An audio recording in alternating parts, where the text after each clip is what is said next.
Let's take you right to the White House, where Karoline Leavitt, the White House press secretary, is offering up her latest press briefing. 2024 under Joe Biden, when they encountered more than 117,000 illegal aliens. And this particular statistic is absolutely astounding. In the month of May, under the Trump administration, 0 illegal aliens were released into our country by Border Patrol. Let me say that again. Not a single illegal alien was released into the interior of the United States of America last month under this administration. Let's contrast that to Joe Biden's failed leadership, where immigration officers were wasting their finite time and resources processing dangerous illegal aliens for release into the United States. President Trump immediately terminated that reckless Biden-era practice that undermined the rule of law, jeopardized public safety and our national security, and diverted critical resources away from stopping deadly drugs and violent criminals from entering our country. That's the reason why not a single illegal alien was released into the interior of the United States in the month of May. And as a result, we now have a border that is reaching unprecedented levels of operational success. The efforts by President Trump to stop the illegal immigrant invasion and secure the border in this short amount of time represent one of the greatest achievements by a presidential administration in the history of our great country. With illegal entries being overwhelmingly halted, the Trump administration is dramatically ramping up efforts to arrest and deport all of the millions of criminal illegal aliens that Joe Biden let into our country over the past 4 years. President Trump has directed all of our ICE officers to do everything in their power to carry out the single largest mass deportation operation in history. Illegal criminals who are hiding in America's largest so-called sanctuary cities will be increasingly targeted for removal. Radical Democrats will no longer be allowed to shelter illegals who threaten public safety as part of their cynical efforts to expand political power, drain the American taxpayer, and artificially lower wages and steal American jobs. ICE officers are courageous heroes, upholding the rule of law and keeping our citizens safe. And they have the full and unwavering support of this president. In economic news, President Trump's pro-growth agenda is delivering for the American worker. Through the first 5 months of the Trump administration, real blue-collar wages are up nearly 2%. It's the strongest growth in nearly 60 years and a stark contrast from the negative wage growth seen during the first 5 months of the Biden administration. America is quickly returning to the successful formula of the first Trump administration: low inflation and rising wages. Once the big, beautiful bill is passed, this positive trend will only accelerate. Senate Republicans are continuing to push this critical legislation forward. The One Big Beautiful Bill will drive growth and supercharge the American economy. The Council of Economic Advisors found that the One Big Beautiful Bill will raise take-home pay by nearly $14,000 for a year for the average family of 4. The CEA also found that the One Big Beautiful Bill will increase wages as much as $11,000 for the average worker in America. The One Big Beautiful Bill expands the child tax credit and makes it permanent for more than 40 million families with children. And the bill will deliver no tax on tips, no tax on overtime, and substantial tax cuts for our incredible seniors. Simply put, the One Big Beautiful Bill is a massive win for middle-class Americans. When nearly 80 million Americans sent President Trump back to this White House, they were doing so expecting these popular policies to be enacted. Republicans in Congress have a mandate to deliver, and President Trump demands they send this historic bill to his desk for signature by Independence Day, July 4th. The American people are fully behind President Trump. According to brand new polling from Insider Advantage, a clear 54% majority of Americans approve of the job President Trump is doing. That's because this president is keeping his promises and taking action every day to improve their lives. And passing this bill will help fulfill a number of President Trump's core campaign promises. Now, regarding the ongoing situation in Iran, I know there has been a lot of speculation amongst all of you in the media regarding the president's decision-making and whether or not the United States will be directly involved. In light of that news, I have a message directly from the president, and I quote, "Based on the fact that there's a substantial chance of negotiations that may or may not take place with Iran in the near future, I will make my decision whether or not to go within the next 2 weeks." That's a quote directly from the president for all of you today. So we'll kick it off for questions here in our new media seat. We have Eli Lake from the Free Press. Eli, go ahead. And Thanks so much for having us. Thank you. The Free Press. The decision to extend the, delay in enforcing the TikTok ban. Sure.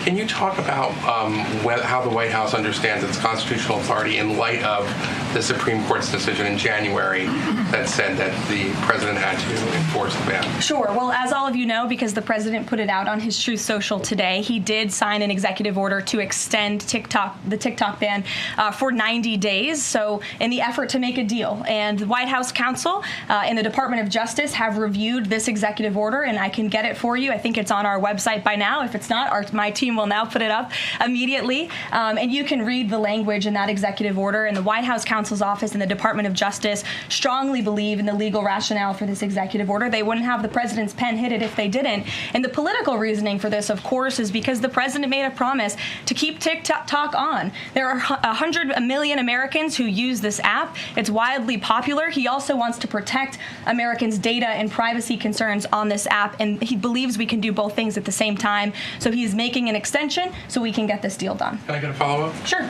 A few weeks ago, Tucker Carlson reported on a meeting between the president and Mark Levin and others at the White House.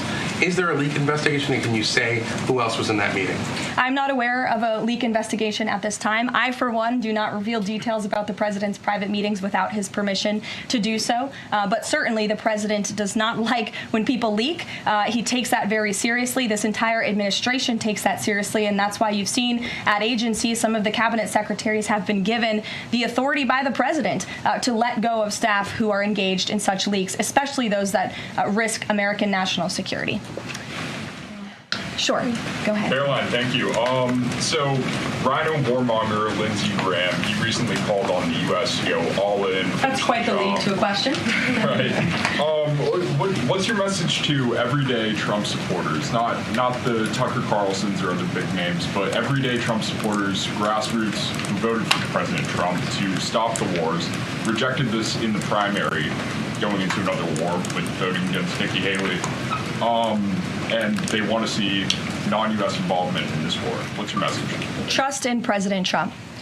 President Trump has incredible instincts, and President Trump kept America and the world safe in his first term as president in implementing a peace through strength foreign policy agenda. And with respect to Iran, nobody should be surprised by the president's position that Iran absolutely cannot obtain a nuclear weapon. He's been unequivocally clear about this for decades, not just as president, not just as a presidential candidate, but also as a private citizen. In fact, I have some quotes for you. In 2011, President Trump said, "America's primary goal with Iran must be to destroy its nuclear ambitions. We cannot allow this radical regime to acquire a nuclear weapon that they will either use or hand off to terrorists."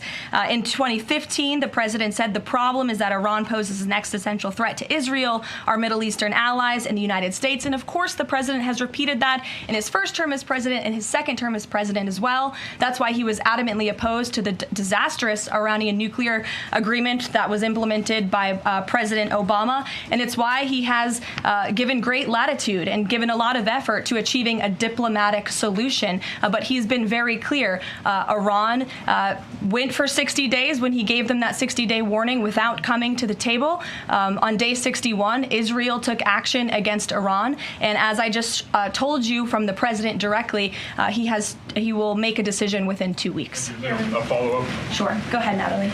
Thanks, Karoline. Can you confirm whether Steve Witkoff has been in touch with the Iranian foreign minister? And does Witkoff plan to go to Geneva tomorrow for talks? I am not tracking that on Mr. Witkoff's travel schedule, but I can certainly check in with him to be sure.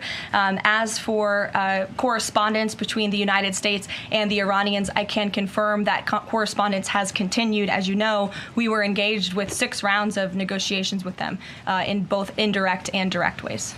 Thanks, Kelly. Just to clarify the president's statement just now, when he says that he'll make a decision in the next 2 weeks, is he saying that if Iran does not come back to the negotiating table within the next 2 weeks, that the president will strike? The president is saying that he will make a decision whether or not to go within the next 2 weeks. It's very clear and direct. And is he seeing any signs of progress? He obviously is holding out hope for negotiations, but is he seeing any inklings of progress that give him that hope that talks are still possible? Well, that's why he said in the statement that I just read for all of you, based on the fact that there's a substantial chance of negotiation that may or may not take place with Iran in the near future, he will make that decision within the next 2 weeks. What makes him think there's still a substantial chance, is my question. I'm not going to get into the reasoning and the rationale. The president believes that, but that's his position, and he will make a decision within the next 2 weeks. Karoline. Sure. Thanks, Karoline.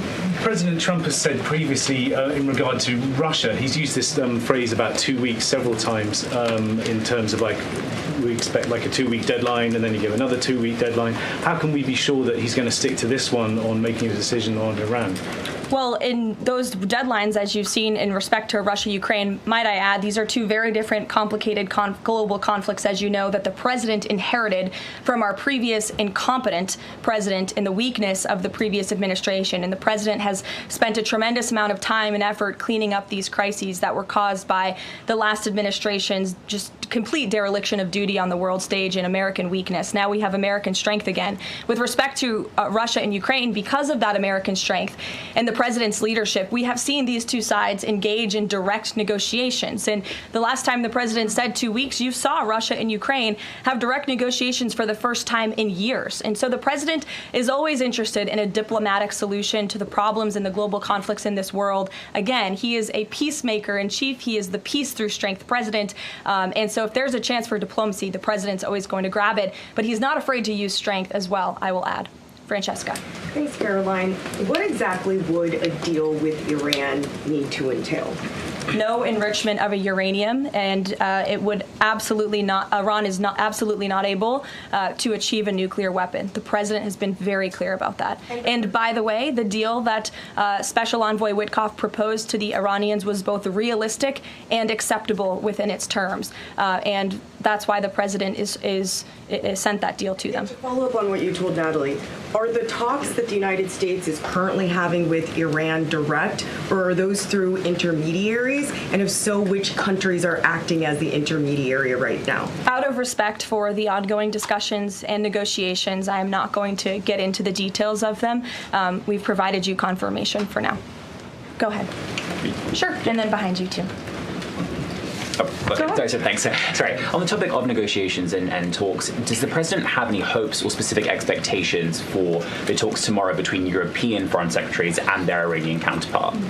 Well, certainly the entire world is on the president's side when it comes to the fact that Iran cannot obtain a nuclear weapon. This is something that pretty much all of humanity, except for the Iranian terrorist regime themselves, agree upon. And so the president expects that Europe will deliver that message directly to the Iranians. Why does President Trump believe that this 90-day extension on TikTok will provide more runway perhaps than the previous extensions that haven't led to a divestment deal? Because it's more time to make a good deal. Simple question. Dasha? Thank you so much. I know things are going day by day right now. The president wants maximum optionality. Is the possibility of the U.S. getting involved in regime change in Iran at all on the table at this point? And then I have one on banking as well. Sure. The president's top priority right now is ensuring that Iran cannot obtain a nuclear weapon and providing peace and stability in the Middle East. And on Medicaid, Caroline, the Senate put forward Medicaid provisions, particularly a lower cap on state provider taxes that hospitals have said would lead to mass closures, particularly in rural communities. Is the president willing to sign a bill that includes those provisions that Republican senators like Josh Hawley say will lead to hospital closures? Out of respect for the ongoing discussions that the White House is very much actively involved in with our friends in the United States Senate, I won't comment on that specific provision. Look, the bill hasn't been sent to the president's desk yet. There's more room for change. The president, for one, I will reiterate, has been very clear on his priorities with respect to Medicaid. He wants to see waste, fraud, and abuse ridden from the system to protect it for tax-paying citizens who deserve those much-needed benefits. He wants to prioritize the sick, the needy, the poor in this country who deserve those benefits, not the 1.4 million illegal aliens who are receiving them. And he wants to make sure this one big, beautiful bill kicks those illegal aliens off of this program to preserve it and protect it and strengthen it for the American people. And the president has been very clear in that message to his friends in the Senate. Jackie. Thank you, Caroline. Sure. Logistically, if the Iranians are getting to Geneva, does that mean they've found a way to get to the White House? I am not going to get into hypotheticals, but as you heard from the president yesterday, they have expressed interest in doing so. There's a lot of pressure on the president to come to the aid of Israel. There's a lot of pressure on him to finish the job with force. How is he balancing the concern that if he doesn't choose to do that, that it would send a message to Xi Jinping about the U.S. commitment to Taiwan? Well, the president enjoys a very respectful and cordial relationship with China's president. He has long maintained that, even in his first term.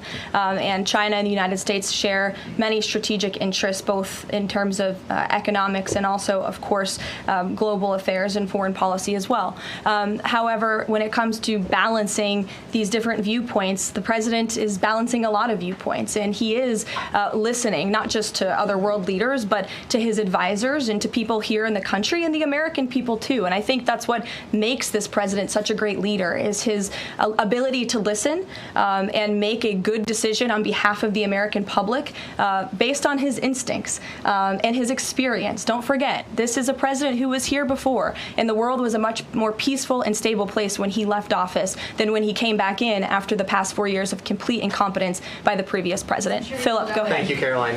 Two quick questions. When the president says Iran is very close to a nuclear weapon, is he relying on U.S. intelligence or intelligence sharing from an ally to make that assessment?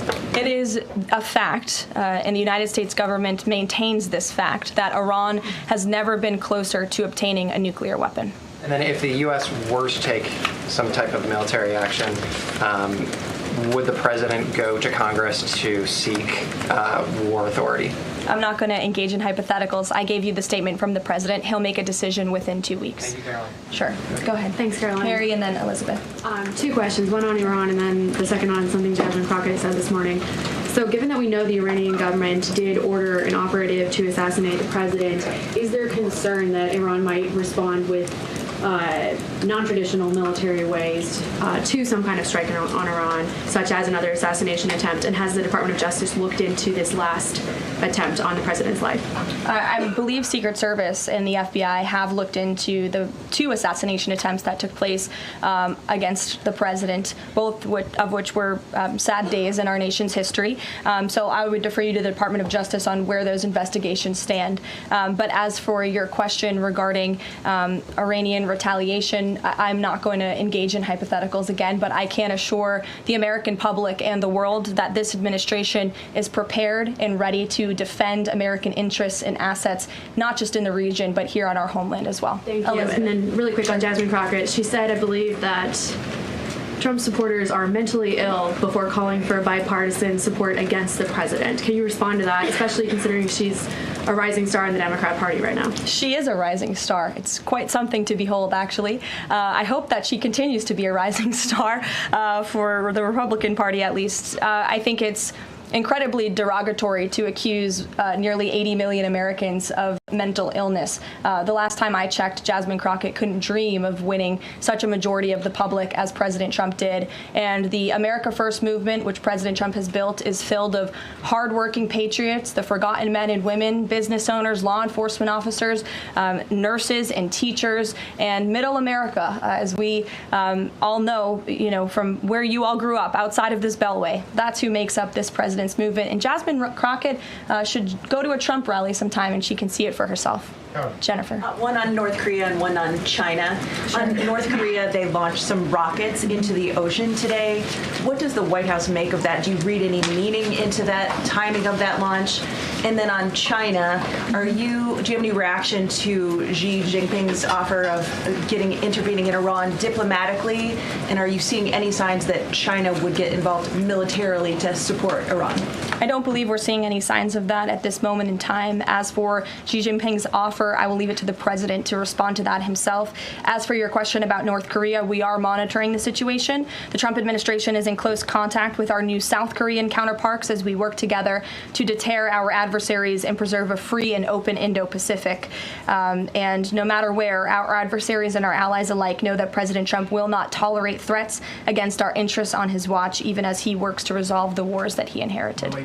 Alex, go ahead, and then I'll come to you. Thank you. Is the president concerned about the economy if farms and hotels, et cetera, struggle to find workers? The president president's always concerned about the economy. That's on his mind every day. He wakes up, he checks the markets, he checks wage growth. As I pointed out, it's a record high today for middle class and American workers. So the president's always wanting to ensure that we have a strong and robust economy for the American people and worker, and we do. As for the specific concerns regarding jobs, look, the president has made it very clear we need to remove public safety threats from the interior of our country, and that remains the focus and the priority of this administration when it comes to deportations, no matter where somebody works. If they're an illegal alien rapist or murderer that was allowed into this country in the past 4 years by this administration, the American people want those types of criminals to be deported from our country, and that's what the president is backing ICE to do.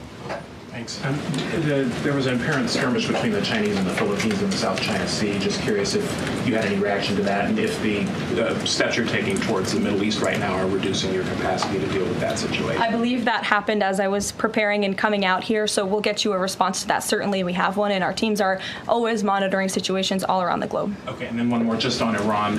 Just over the past 24 hours, we've seen some Israeli strikes on Natanz, Isfahan, and Kondab nuclear facilities. Is there any assessment just of how effective or what the result of those strikes will be? What I can share is that the IDF and Israel, I think, have exceeded a lot of people's expectations in their ability to really hinder Iran's nuclear facilities, but also they've taken out key people in the Iranian regime's leadership as well. So this is something, of course, we are monitoring and watching every day, and the president was just in an intelligence briefing. He continues to be briefed by his National Security Council, and he will throughout the duration of this war and conflict. And he also remains in constant communication with our Israeli counterparts, most notably Prime Minister Benjamin Netanyahu. Kristen. Thank you, Caroline. We have heard from a number of U.S. officials who say that Iran doesn't want to make a deal, that they are just stringing the United States along. What is to say that they are not going to continue to do so if we continue to give them extensions, now 2 weeks before 60 days? Look, Iran is in a very weak and vulnerable position because of the strikes and the attacks from Israel. And with respect to the president's statement, I shared that with all of you. And he has been very direct and clear. Iran can and should make a deal. We sent a deal to them that was practical, that was realistic, or they will face grave consequences. Why is Steve Witkoff not participating in the talks this week? I can ask Mr. Witkoff why he is not. Thanks, Karoline. Does the president object if Israel attempts its own operation against Fordo in the next 2 weeks? I won't decide that for the president, nor will I share that here. I'll let him speak to that. And then just another one. Iran is apparently warning Europeans that if struck by the U.S., it may withdraw from the nuclear proliferation treaty. That would result in throwing out inspectors and taking the program dark. What does the president think of the value of having Iran as a full signatory of that treaty?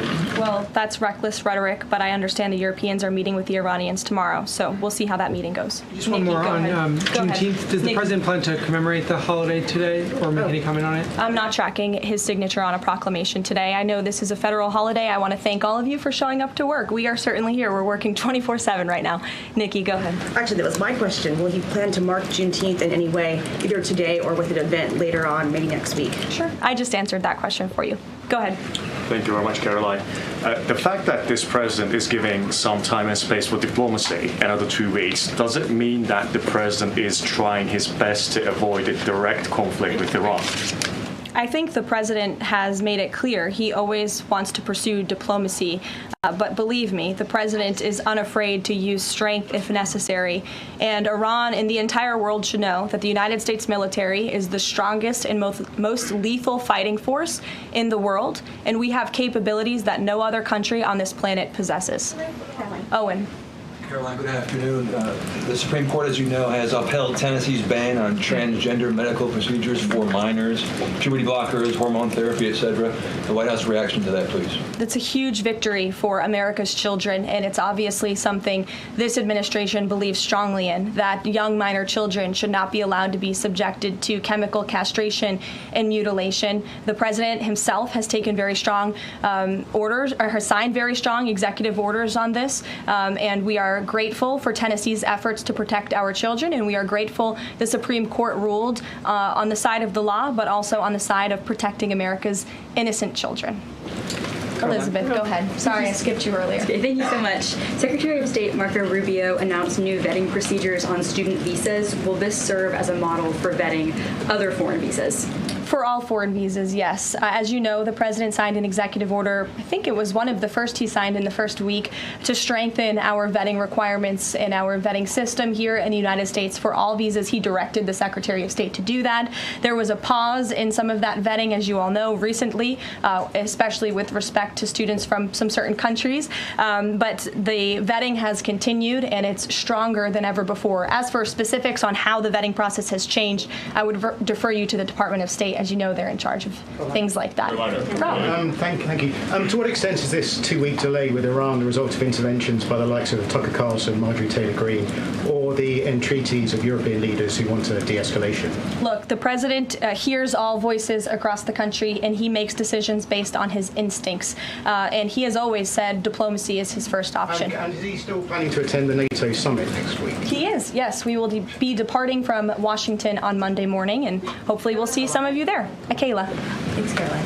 Oil prices have been spiking over the last week. Is the president watching the oil market, and is that factoring into his decision-making in the Middle East? Again, as I said to, I think, Alex's question previously, the president is always watching, and this administration is doing more than any in history to bring oil prices and gas prices here at home down for the American public. They have been plummeting since President Trump's inauguration because of the executive action and the federal action this administration has taken on the home front. But yes, of course, he's paying attention and monitoring that. But as for whether it's weighing into his decision, there's a number of factors that, of course, are, and as I said, he will make that decision in the next 2 weeks. Can't reiterate that enough. Ouija. Karoline, thank you. With regard to a potential deal, Iran has said it will not negotiate under duress. Does the president believe there should be a ceasefire in these next 2 weeks as the U.S. tries to broker a deal? That's not what he said in the statement he dictated to me, so I won't get ahead of the president or add anything additional to the statement that he gave me the liberty to share with all of you. And then just to follow up on how close Iran is to a nuclear weapon, can you clarify, when the president said a few weeks away, did he mean obtaining enough enriched uranium to start building a weapon, or did he mean Iran is a few weeks away from completing the production of a weapon? I'm glad you asked that, Ouija. It's an important question, and it's one, frankly, the media has been getting wrong. Let's be very clear. Iran has all that it needs to achieve a nuclear weapon. All they need is a decision from the supreme leader to do that, and it would take a couple of weeks to complete the production of that weapon, which would, of course, pose an existential threat not just to Israel, but to the United States and to the entire world. And that is something that the entire world, including countries like Russia, is in agreement with, that Iran should not and cannot obtain a nuclear weapon. And that's why the president believes that, and he's believed that, again, not just his political career, but frankly, his entire life. So it Michael. sounds like it's the former, just to be clear. Correct. They have the components. Okay, Correct. thank you. Michael. Karoline, as we look forward to the NATO summit next week, Spain right now is threatening not to oblige the president's request for all NATO countries to spend at least 5% of their GDP. Does the president take issue with this, with Spain right now? I didn't see Spain's comments. I'll make sure the president sees them, and I can assure you he wants to see all European countries pay their fair share and meet that 5% threshold. It's only fair considering the American taxpayers have given a significant chunk of money to the tune of billions of dollars to support our mutual interests and our assured defense. So I will let him speak to that, but he's made his priorities for our European allies quite clear, including Spain. Thank you, Karoline. One last question. When it comes to the president's position on foreign policy in general, is there a phrase that the White House has coined? Is there a Trump doctrine? Does the president like to talk about this? Anyone here in the White House talking about this? And if so, if there is something akin to a Trump doctrine, how would you define it? America first, always. And with that, I think I'll leave you. I know there's a lot of news in the world right now. As you know, our team is always here to answer your questions, and the president, I am sure, will take more questions from you guys at some point this week, as he always does in the effort of transparency. I appreciate your being here on a federal holiday, and we'll see you later. Thank you. Thanks, Caroline.